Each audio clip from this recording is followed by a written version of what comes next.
was good, nigga. This freaking, I'm just spilling or dripping at the bottom. You know what I'm saying? Back with another video. You know, I'm still, you know, feeling the hype from that Superman trailer we watched the other day. Such a good trailer, bro. So good. It was just everything that Superman needs to be. Hopeful, badass, and he saves everybody. He saved the little kids. He saved the cats too. Everybody can get saved. Or you know, he'll at least try to save everybody, you know? Might not be able to save everyone, but he'll at least try his best. And that's what matters.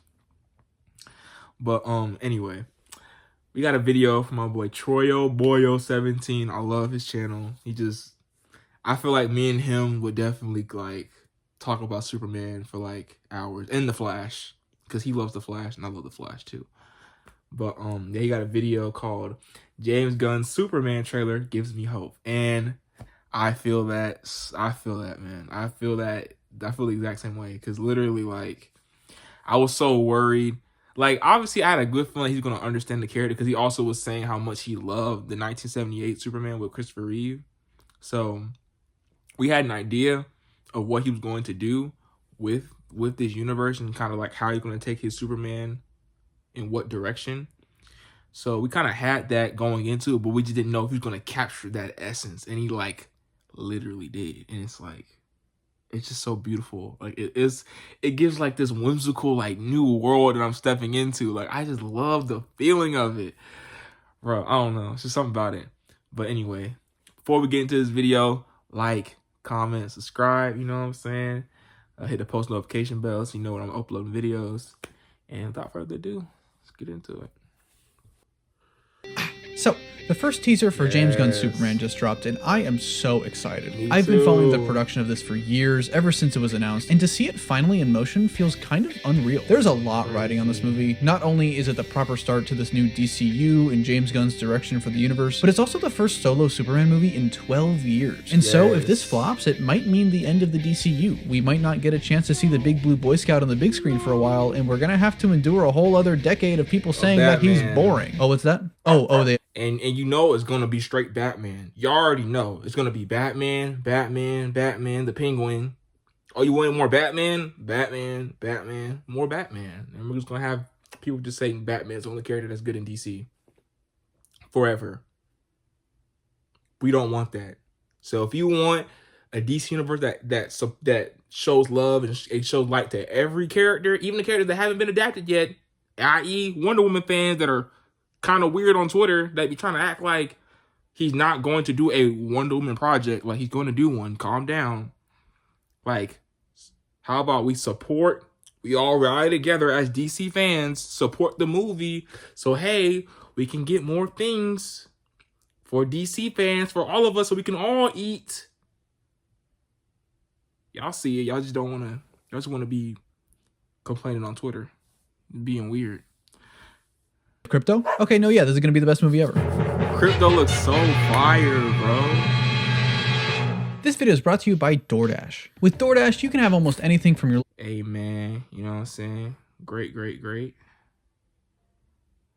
a month. From the opening shot of the trailer, I knew it was going to be something special. It starts with Superman beaten and bloody, crashing and laying on the ground. People have made jokes about it, how he's in the Yamcha pose, but I think it's actually really important that the first time we're seeing this character is when he's literally knocked down. There's always the Superman is boring because he's too perfect argument, and that's always driven me crazy. And right from the get-go, we're nipping it in the bud, and I really appreciate that. We get a look at his Clark Kent disguise going into the Daily Planet. I'm really excited to see how David distinguishes between the two. You can tell he's still a bit of a bumbling nerd, but not to the extremes of Christopher Reeve. But even just visually, they look like two completely different people. And the best part, we get the fucking glow, baby! That's what I'm talking about. We get some snippets of Rachel Brosnahan's Lois Lane, who I'm super excited for. Even from just these 2 seconds, you can see she oozes like Erica Durance and Margot Kidder was like fused into one person.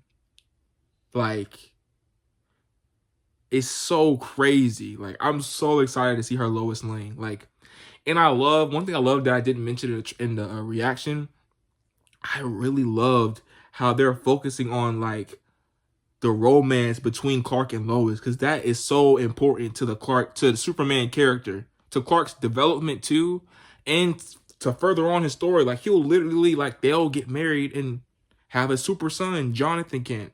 So it's like I want to see that. I love Superman and Lois, so like that show like gives me that like foresight. It's like I can see that happening in the DCU. So like I'm glad that they're focusing and like heavy on this, like these two are madly in love with each other, and that's what the movie is.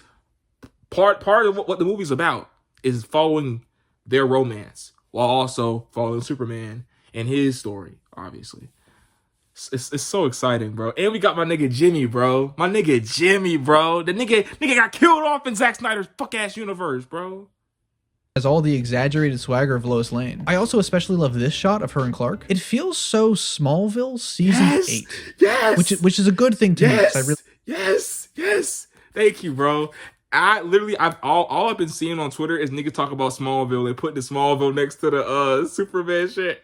I was like, bro, that makes me so happy because I love Smallville. Smallville is like everything to me. It's like probably my favorite live action show. Just is what it is. It's like that. It's Smallville, Snowfall, and I don't know. It's those two though. Those two are like my top. And Daredevil. Yeah, Daredevil.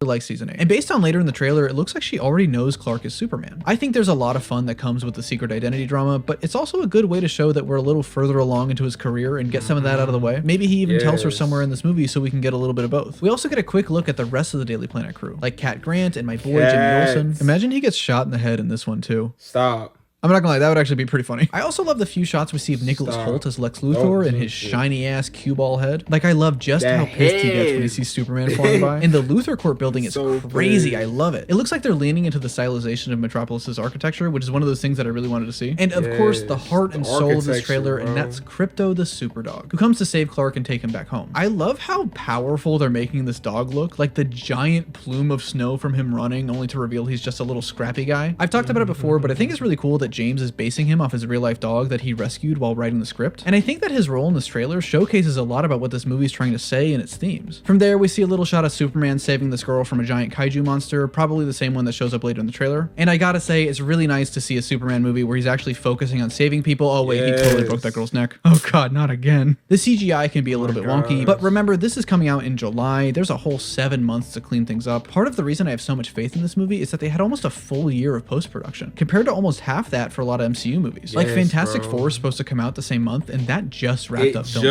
I also love the music for this trailer. John Murphy is one of my favorite composers, and so seeing that he's bringing some of his electric guitar to this movie really excites me. And while I do wish they had gone with something original like Hans Zimmer did with Man of Steel, it has a different kind of edge to it that I really like. I think that the John Williams Superman theme is so instantly iconic to whole generations of people that it would be a bit of a waste to not use it, at least for a little bit. Also, it feels like something I'd put in one of my videos, I'm not gonna lie. It seems like they're taking just the right amount of inspiration from the Donner movies. Like the poster is gorgeous. It feels like a total tribute to those, save for not having a random Marlon. That shit is literally my wallpaper on my phone.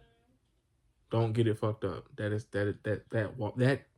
fucking poster, that is like the best first poster I've ever seen of any Superman movie ever, bro. Like that shit is so hard. For a little bit. Also, it feels like something I'd put in one of my videos, I'm not gonna lie. It seems like they're taking just the right amount of inspiration from the Donner movies. Like the poster is gorgeous. It feels like a total tribute to those, save for not having a random Marlon Brando face on it. But as of this trailer, it doesn't feel derivative or like it's trying to just be those movies. Instead, it's paying homage and respect to the series that was so important to a lot of people, myself included, and so influential to the character. The trailer is pretty short, but there's a surprising amount to it, especially in the back half, and it's gotten the gears turning around in my head about everything and what's gonna happen in this movie. I really do think that this is gonna be kind of like a reverse Kingdom Come storyline, where Superman enters this world with pre-existing superheroes who have gone fully. And if y'all saw my reaction to my Superman teaser trailer, what did I pull out?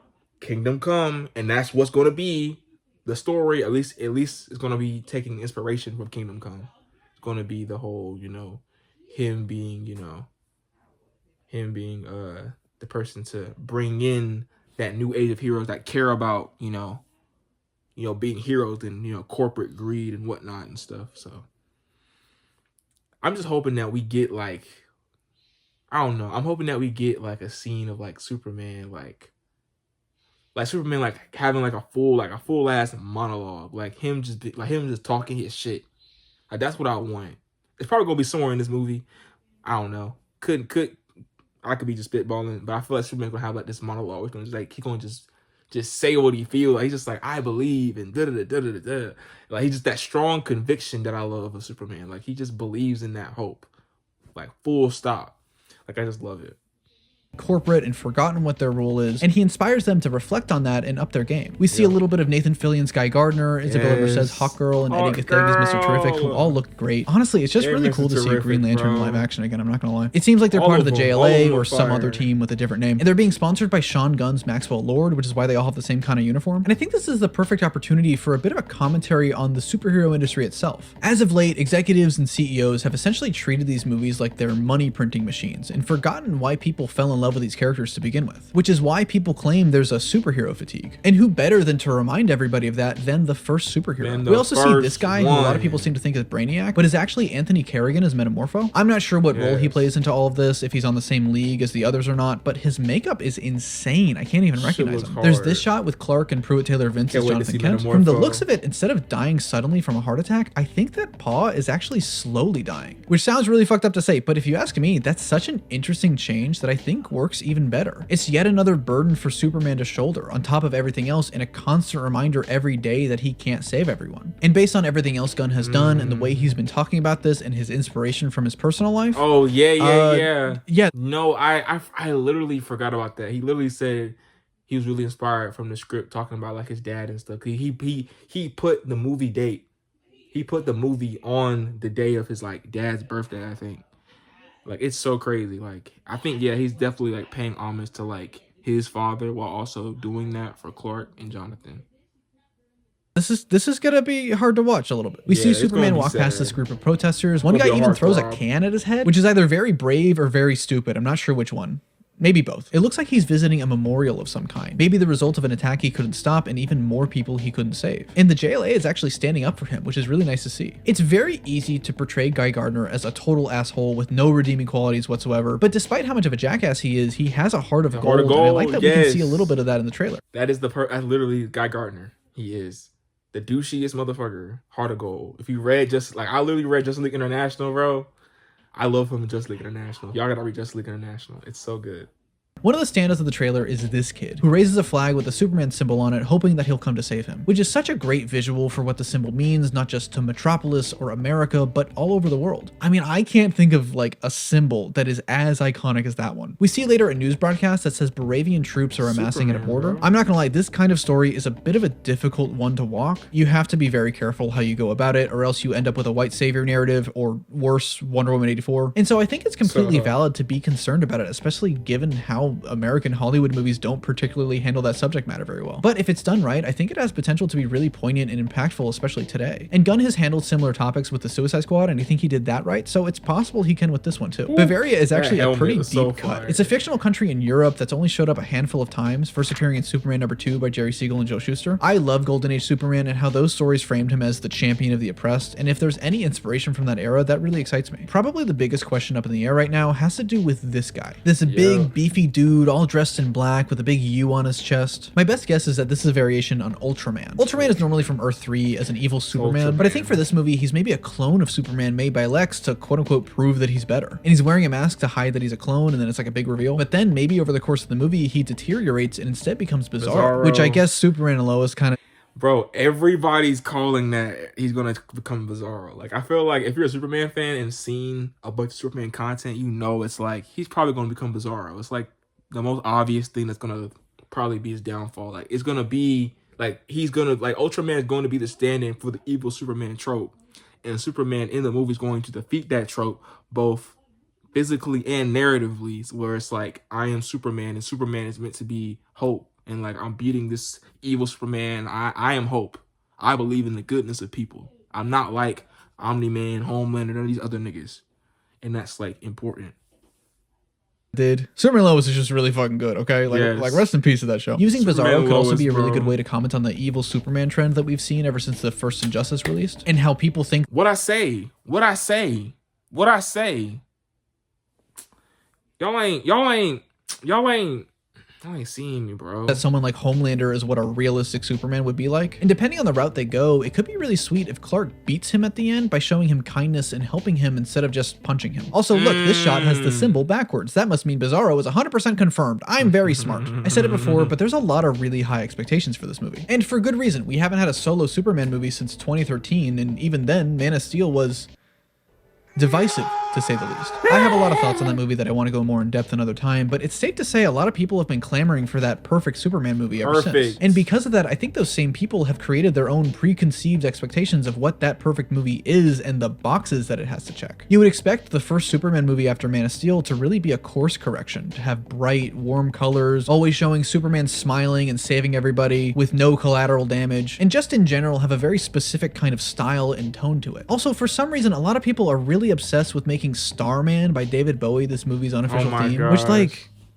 we already have a guy named Starman. Just use it for him, you know? But this movie isn't doing any of that. And that kind of excites me. The color grading especially is a big point of contention that I've seen. The colors are more washed out with the highlights really exposed. Some people say that it's too bright. It looks more like the Suicide Squad than it does the Guardians movies, which are really colorful. And that's giving people some flashbacks to the Snyder stuff, which they really want to stay away from. The lens that they're using is able to change between focal lengths, and it leads to this crazy fisheye effect for a lot of the shots. And just in general, this movie doesn't seem to care about conforming to the norms or making that quote-unquote perfect Superman movie for the internet. But I love that. For all of his movies, but especially this one, Gunn has been a very intentional filmmaker. It's clear that every decision here has a purpose and feeds into the greater message of the movie and the greater theme. The JLA's costumes, the music, I'm willing to bet even the color grading has to do with the state of the world when the movie begins. Nothing is done for no reason or just because, and everything has intention and vision, which is why I'm so excited. Like what I'm so excited about for James Gunn's like career in the DC universe is like this Superman movie could literally be his magnum opus. Like, think about it. Like, we had Guardians of the Galaxy, which was great, which was kind of really what put him in the superhero lens. I mean, he did superhero stuff before then, but like that what really put him into like, okay, James Gunn, okay, he made Guardians of the Galaxy, okay, he's a good director. I like his sci-fi stuff.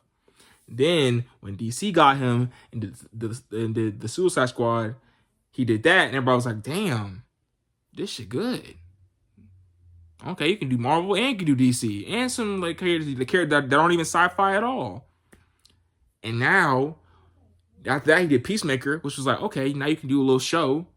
And now he's doing Superman, which was like the flagship DC character other than Batman. Like, it's literally going to be like so crazy seeing like how he pulls this off. Like, if he really is able to pull this off, like this will be the quintessential Superman movie. And like that gets me so excited, bro. Like that, I don't even know what to like quantify how crazy that was seen. Like I me in the theater, like just like watching that, like seeing him get everything down right, and then like also having a arc that Clark goes throughout the movie with balancing all the heroes and like. I feel like it's gonna do well. I feel like he's good at balancing a bunch of characters, which I'm so happy about. Like he's able to do this with Superman. So I feel like it's gonna be peak. It's me glazing, and I don't even give a fuck. Fuck if you think I'm a weird. Oh, you're a James Gunn shill or get Superman. I don't care. Call whatever fits your boat. That's what I am. Thank you, but. I'm just excited because I feel like we're finally going to get it right. Like, actually. For his plans for the DCU. Everything is done with creative vision and creative intent in mind. Projects aren't greenlit until a script is finished, directors are given more time and freedom to make the movies that they want to make, and just in general, these don't feel like they're being pumped out for content, but instead with one priority, making them the best they can possibly be. I don't need to see that perfect Superman movie that checks all the arbitrary boxes and makes every person satisfied. If you ask me, anybody could make that, and at that point, that's not special to me anymore. Instead, I want to see James Gunn Superman. I want to see and it looks like that's what this is going to be. You're going to hear the word hope a lot when talking about this movie, for obvious reasons. I mean, it's what the S stands for, Shope. It's such an integral part of the Superman character, and all of his stories revolve around it in some way. And it's an easy thing just to say the word hope, to just throw it around, have him put his hands on his hips and say, everything's gonna be okay, but not make any actionable plan to change things, and call it a day and everybody claps. But it's another thing to show it, to really represent what it means, not just with the character and what he says, but through how he interacts with the story. And that's the thing that I'm most interested in when it comes to this movie and how James Gunn is approaching this character. Because to me, Superman is at his best when being that symbol and representing those ideals is something that he always has to work for. There's always a debate about whether Clark or Superman is the true identity and the other's the disguise, but I think that they're both masks in a way. Clark, the bumbling reporter, is a facade that exists to protect his identity, but the perfect Superman is a facade meant to make people feel safe. And his true identity rests somewhere in the middle of that. And that ideal of Superman isn't just something that you are or what you're born with, but instead it's a constant decision you make every single day. And it goes back to that opening shot from this trailer, starting with him being beaten and bloody, laying on the ground, struggling to breathe. And the rest of the trailer shows that he's already battling hardships. He's hurt, his father is dying, the world hates him, he can't save everybody. All of these massive burdens that he has to shoulder every single day that anyone else would crumble under the weight of. But his loved ones pick him back up, sometimes even literally. It's those moments, the time spent with the people that he cares about, those tender moments with Lois, his father, or even his dog, that's what gives him the strength to keep going, to push through all of it and be Superman. They give him hope so that he can give it to the rest of us. So yeah, if a 2-minute trailer can do all of that, the rest of the movie is going to be pretty crazy. But what did you think about the Superman trailer? What are some things that you noticed that I didn't catch? If you like this video, be sure to hit the like button and subscribe. Special thanks to Elijah Wakefield, Also the Sting, and Axu, Cabbage Boy, Cassidy, Calvin Brown. My bad. Didn't mean to dislike it. That was an accident. But yes. Another great video from my boy. Troyoboyo. Did it again, my friend. But I'm so excited for this movie. I'm pretty sure we're going to get another trailer sometime around the Super Bowl. It's probably going to be during the halftime commercial. So I'm looking forward to that. Just gotta wait these 7 months, 7 long months, bro. But we're gonna be preoccupied, so should be fine. But yes, like, comment, subscribe. If you haven't already, you better do it. You better should have did it before, but you should do it now. But post notifications if you know when I'm posting any more videos. And until then, see y'all niggas.